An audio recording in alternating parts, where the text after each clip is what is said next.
Hello everyone, this is TheEnder. I'm going to be your observer and caster for this next series. This series is going to be IceBot versus Bakuryu. IceBot being the AI, and Bakuryu being our StarCraft 1 expert. The map is going to be Tau Cross. So alright, let's jump into the game. So here we are on Tau Cross, and alright.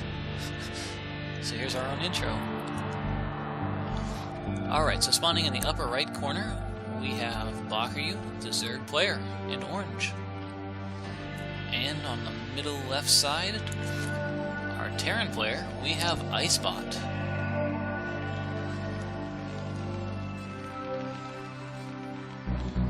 I'd love to be able to give you guys more intro on IceBot, but this is the first time I've seen it. All that I've heard is reputation, and this reputation is quite impressive. Alright, first SCV for IceBot is moving out of the base, and it appears to be scouting in the correct position. Oh no, just as I say that, it appears to be heading... Actually, it doesn't look like it's heading to the south, it looks like it's heading to the middle of the map. Is this going to be proxy barracks? Let's see what we have here.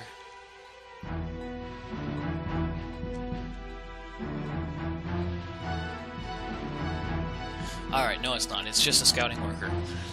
I wasn't very familiar with this map. This is apparently a 3-player map.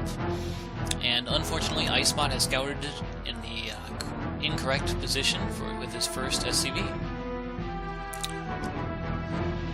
On the other side, Bakuryu has sent a drone scout to scout as well.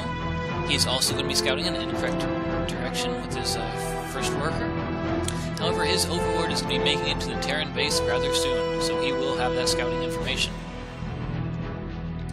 So, back in the base, IceBot has finished his first supply depot and is working on his barracks. In Bakuryu's base, we do not see any tech buildings yet. Alright, there we go, his first building. It's a rather economic opening. He's gone for 12 drones and then a hatchery.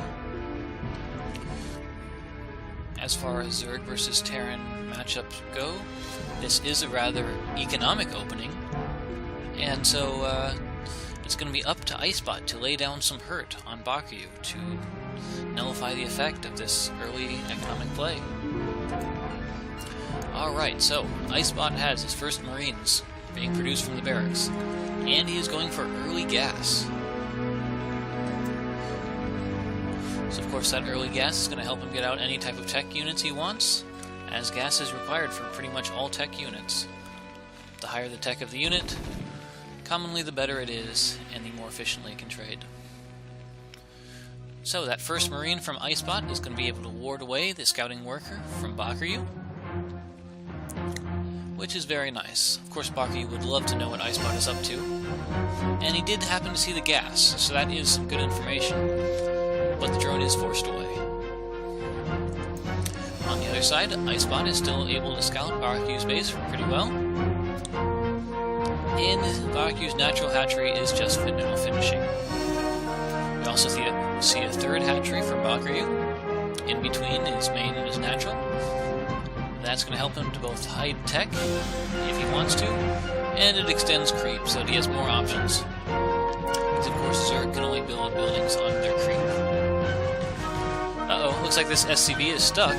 Oh, just barely escapes there. Of course, this SCV is just a scout. It doesn't want to engage Zerglings, it just wants to stay alive and get as much information as long as possible. Alright, on the other side, IceBot is now taking his natural base and is building a command center. He currently has 3 Marines out, and it looks like he's building a bunker for defense. And I found it really surprising to say this, but this computer is playing almost exactly like you'd see a human player play. You know, it's scary. You know, a single barracks, a fast expansion, a bunker at the front for defense. This is rather good play. So I'd like to commend IceBot for this very strong opening. Alright, so second scouting worker tries to get into Bakuryu's base for IceBot, and is not going to get in because there is a sunken colony. looks like Bakuryu chose to go for a sunken colony for that early defense, probably because IceBot went for an early gas, and that's usually because early gas indicates tech play, like this factory opening. And factory units, they can do well enough against Zerglings that Bakuryu was slightly afraid. Alright, so we have a factory and an academy going down for IceBot. The academy is going to allow IceBot to get some scans so that he can scout and use detection. But it's also going to allow his Marines to get stim and medics if he so chooses. It looks like IceBot is floating a little bit of extra gas, so smartly he has pulled SCVs off of his gas to stop mining it and to get more minerals. His natural expansion, he's mining pretty well from the mineral patches, and it's rather surprising. It looks like he took another gas at his natural. We'll see if he chooses to spend that on something pretty soon, because he's going to have a whole lot of gas. In Bakuryu's base, the layer is completed and the spire is on the way. That spire is going to allow Bakuryu to get out air units like Mutalisk and Scourge, and the layer in general is going to help him to get out any type of higher tech units. Looks like the Hydralisk Den is complete. Doesn't look like Bakuryu's gotten the Lurker tech yet, which he probably will get at some point if IceBot does end up going for Marines. Alright, let's see what IceBot is going for. Second factory on the way, armory is down, so is engineering bay. Good variety of tech.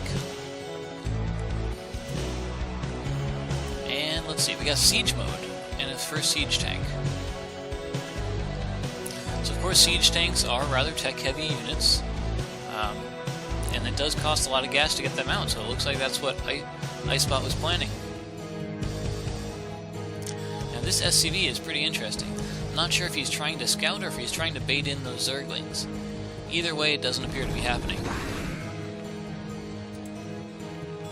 And we have a missile turret going down at the front from IceBot. Of course, it's always a good idea to get a missile turret at the front so that you don't have enemy units that are burrowed or requiring detection just walking into your base. Now, it looks like Bakuryu has gone for Mutalisks, which of course are air units. Now, it's going to be a rather stiff bit of competition versus IceBot's base. It doesn't look like he has many turrets in his main, so that's no anti-air in his main. At his front he's got a turret, and a bunker, and another turret coming up. But it looks like in the meantime the Mutalisks are going to wreak havoc on his main. Looks like the first turret for IceBot is going down, but in the meantime a lot of SCVs are going to go down to these Mutalisks. Siege tanks are being built, but that is not the tech that he should be going for. Versus air units like this, and with the armory down, I'd really like to see some Goliaths to help complement these missile turrets.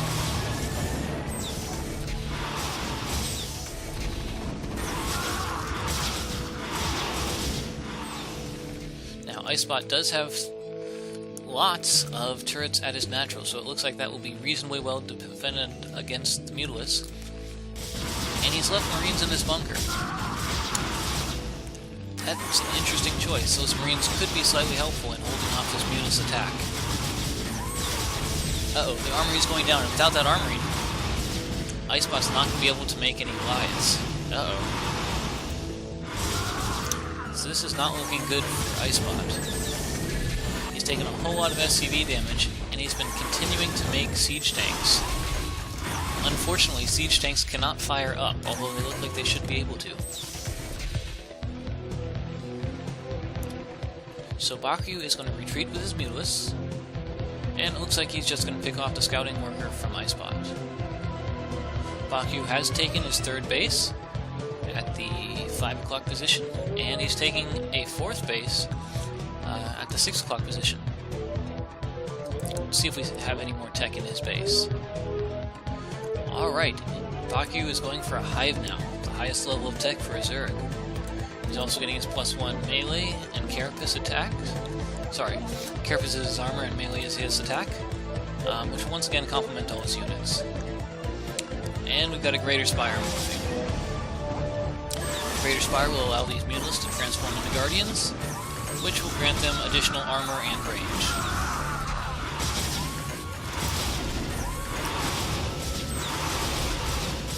Looks like IceBot is having a rather sizable amount of trouble dealing with these air units. If he had gone down a few turrets earlier, he might not have had this problem. Or had he gone for some Goliaths.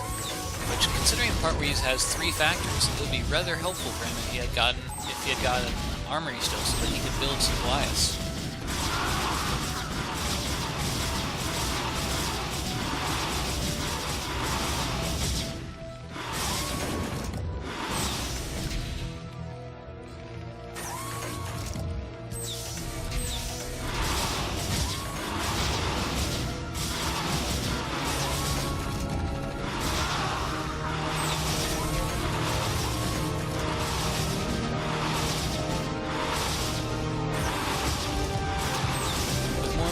Being added to the list, it looks like the main base is going to go down even faster. Whoa! Mutalisks are morphing into Guardians as we speak, right on top of these siege tanks. Of course, when they're cocoon form, Mutalisks are not able to do any damage. However, there's nothing to attack them, so they are just having free reign. Barracks is being rebuilt for IceBot. But it doesn't look like it's going to go up, as now the Guardians have finished their morphing. So as you can see, the Guardians have roughly 2.5 times the range of the Mutalisks, and do slightly more damage. So the main base is going to fall with exceedingly more speed.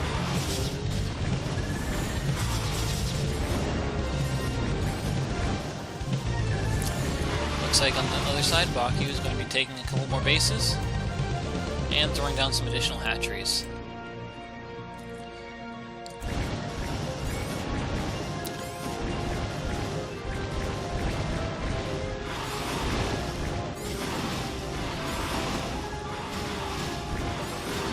Right now, I think it's a little bit too late for IceBot to come back into this game. But it's also going to be a little bit longer before Bakuryu is able to finish him off. Looks like Bakuryu is building up some wings, and these Zerglings do have their speed upgrade, and they will begin attacking the front of IceBot's base. IceBot does have a fairly well secured natural with a whole lot of missile turrets and bunkers. That being said, there's only 4 Marines in the bunkers, only one of them is full. Alright, so GG is called and Bakuryu wins the game.